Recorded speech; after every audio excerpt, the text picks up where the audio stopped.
Does adding an extra hard drive affect my GPU performance?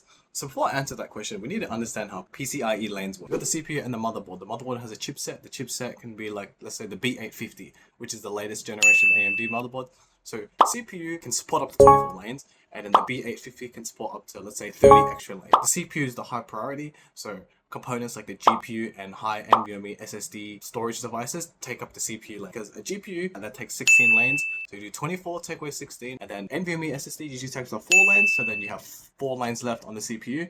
And then the CPU needs to have at least 4 lanes to link between the chipset and the CPU so that they can communicate with each other. The GPU slot and then the NVMe slots are top priority, so they use CPU lanes. And then once you take up all the CPU lanes, you go to the bottom slots, which end up using the chipboard lane instead. Going back to the question, does adding a hard drive slow down GPU performance? Well, in this case, it won't slow down the GPU because hard drives use SATA cable, and SATA cables are linked to the motherboard chipset, and it does not use CPU lanes at all.